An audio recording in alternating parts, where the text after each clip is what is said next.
भारत में जलजीव पालन को उद्योग के रूप में 80 के दशक से पहचान मिली।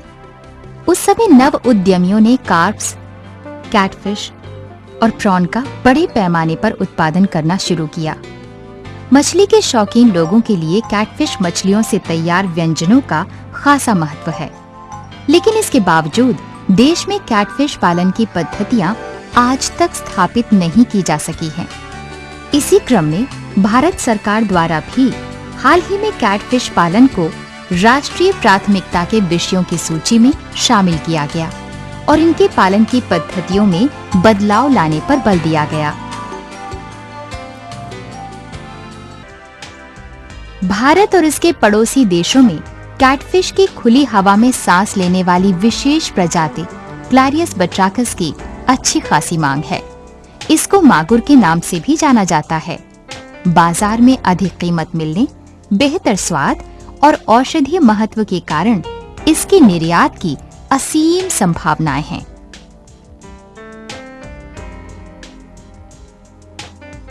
दलदली भूमि और जल जमाव वाले क्षेत्र भी आमतौर पर मागुर के प्रिय आवास स्थल होते हैं। इन जगहों पर उथला पानी होता है और पौधे व अन्य जीवों के सड़ते अवशेष तलहटी में पाए जाते हैं, जिनमें पोषक तत्वों का अभाव होता है। मागुर पालन की अपार संभावनाओं के बावजूद मछली पालक इसका बड़े पैमाने पर उत्पादन नहीं कर पा रहे हैं। इसका एक कारण मागुर के बीज की उपलब्धता नहीं होना है। यही कारण है कि मागुर उत्पादन काफी हद तक प्रग्रहण पर आधारित है।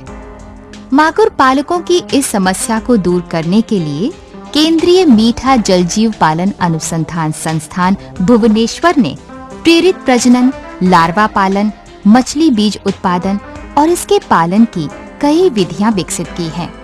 मीठा जलजीव पालन के क्षेत्र में ये देश में शीर्ष संस्थान है।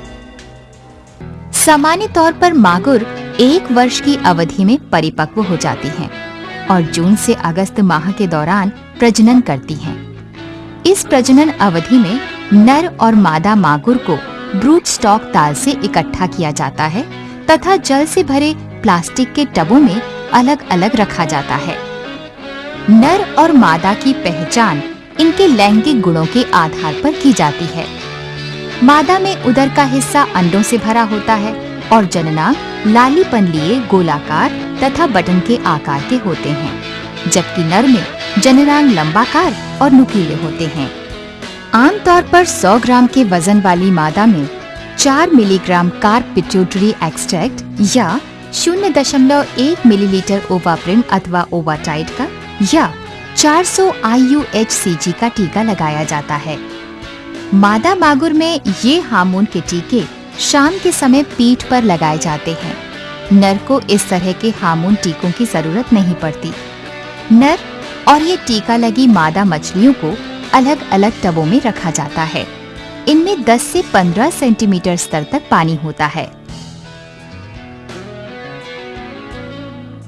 नर मागुर के शुक्राणु प्राप्त करने के लिए उनकी अंड ग्रंथि चीरा लगाने के बाद निकाली जाती है।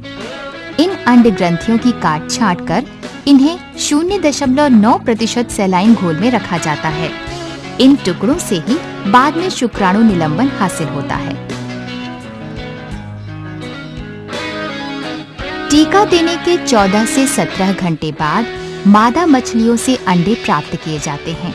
ये अंडे छोटे अनेमल या प्लास्टिक ट्रे में इकट्ठे किए जाते हैं। अत्यंत चमकदार और भूरे रंग के मोतीनुमा अंडे अच्छे माने जाते हैं, जबकि सफेद रंग के अंडे खराब माने जाते हैं।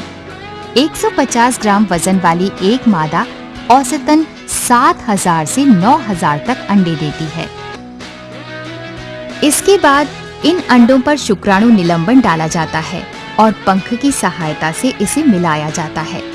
इन शुक्राणुओं को गतिशील बनाने के लिए थोड़ा सा पानी भी डाला जाता है। इसके बाद इन निषेचित अंडों को अच्छी तरह धोने के बाद हैचरी के माध्यम से जल प्रवाह में डाल दिया जाता है। ये अंडे चिपचिपे से होते हैं और टबों में चिपके रहते हैं। हैचरी में जल प्रवाह की प्रणाली इस संस्थान में विकसित की गई है।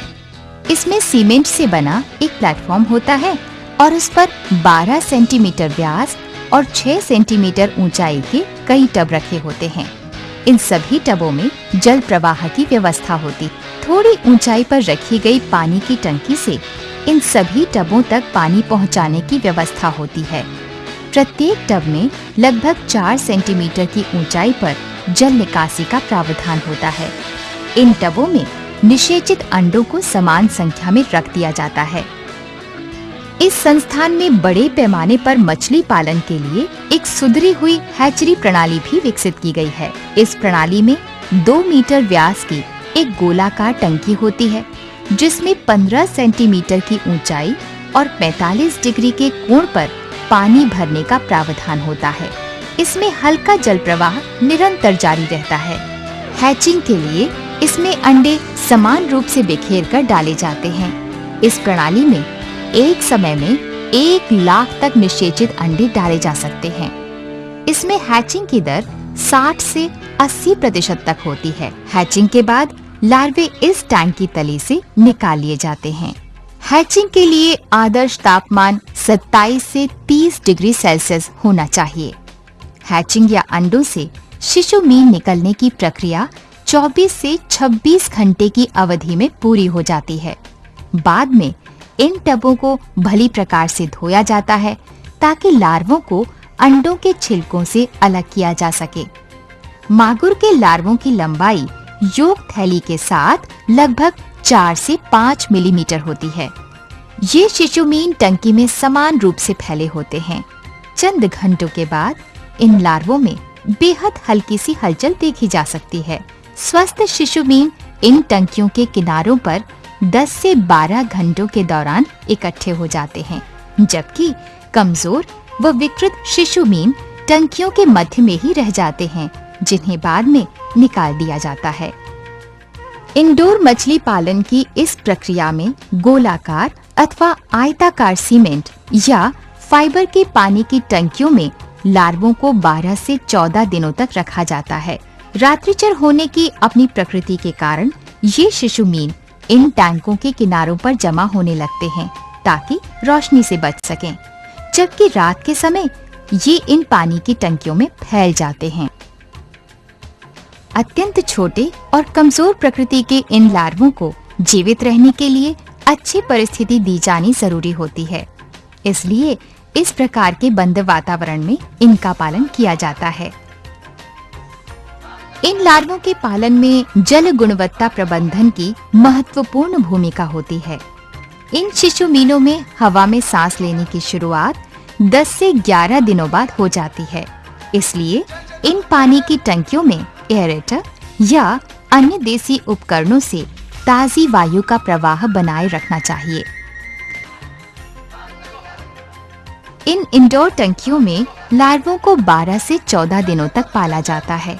अच्छी वृद्धि और अधिक संख्या में इन्हें जीवित रखने के लिए प्रति वर्ग मीटर जगह में 2000 से 3000 लार्वे पाले जाते हैं। इन शिशु मीनों को अपनी योक थैलियों से लगभग 3 दिनों तक आहार मिलता रहता है। इसके बाद इन्हें बाहरी आहार की जरूरत पड़ती है। लार्वों को आहार के रूप में मिश्रित जूप्लैंक्टन या आर्टेमिया दिया जा सकता है। मिश्रित जूप्लैंक्टन इन लार्वों का पसंदीदा आहार है। ये जूप्लैंक्टन तालाबों से हापा से एकत्रित किए जा सकते हैं। लार्वों को देने से पहले इन्हें भली प्रकार छान लेना चाहिए। इन टंकियों से मृत प्लैंक्टन, मल पदार्थ तथा आहार अवशेष निकालकर सफाई करते रहना चाहिए। इसके अलावा 70 से 80% पानी भी रोजाना बदलते रहना चाहिए। इंडोर पालन में पानी की खराब क्वालिटी और आहार की नियमित आपूर्ति नहीं होने से लार्वों की बड़ी संख्या में मृत्यु हो जाती है।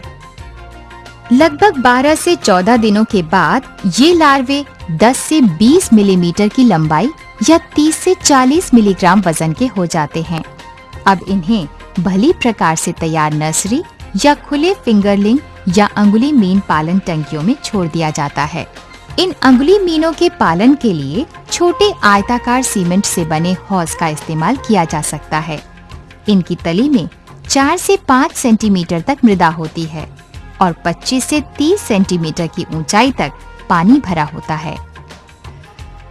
कच्चा गोबर, सिंगल सुपरफास्फेट और मूंगफली की खली को सही तरह से मिलाकर इन मछली पालन हौजों में खाद के रूप में प्रयोग किया जाता है। इस खाद को दिए जाने के 2 से 3 दिन के बाद इन मागुर शिशुओं को टंकियों में छोड़ा जा सकता है। इन्हें छाया और आश्रय स्थल देने के लिए जलकुंभी जैसी तैरने वाली वनस्पतियां पानी में डाल दी जाती हैं। अब इन शिशु मछलियों को 250 से 300 की संख्या में प्रति वर्ग मीटर क्षेत्र में पाला जाता है। मछली का चूरा, धान की भूसी, मूंगफली की खली, सोयाबीन का चूर्ण, विटामिन, खनिज और तेल के मिश्रण से तैयार गोलियां इन्हें दिन में 2 बार नियमित तौर पर आहार के रूप में दी जाती हैं। इन्हें अनुकूल और बेहतर परिवेश देने के लिए टंकियों के पानी को लगातार बदलते रहना चाहिए। इन शिशु मछलियों की वृद्धि की नियमित अंतराल पर जांच करते रहना चाहिए। पानी में शैवाल की उत्पत्ति की संभावना हो सकती है। शैवाल को हापा की मदद से सतह से हटाते रहना चाहिए। इन शिशु मीनों को पक्षियों के शिकार से बचाने के लिए टंकियों को जाल से ढके रहना चाहिए। 3 महीने के पालन के बाद इनका वजन 10 ग्राम हो जाता है। इस आकार के ये शिशु मीन अब बड़े तालाबों में पालन के लिए उपयुक्त माने जाते हैं। मागुर पालन मिट्टी के तालाब, पत्थर या सीमेंट से बनी टंकियों में किया जाना चाहिए।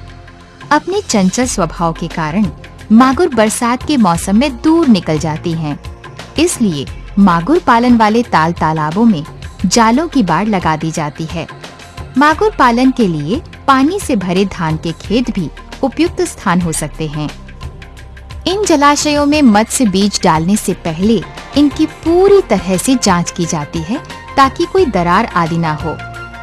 जलाशयों में प्रति हेक्टेयर 50,000 की दर से ये बीज डाले जाते हैं ताकि बाजार के अनुसार बड़े आकार की मछलियों का उत्पादन हो सके। मछलियों को उनके शरीर भार के 3 से 5% वजन के बराबर गोलीनुमा आहार दिया जाता है। ये आहार गोलियां जलाशय में जगह जगह रखी गई टोकरियों में रख दी जाती हैं।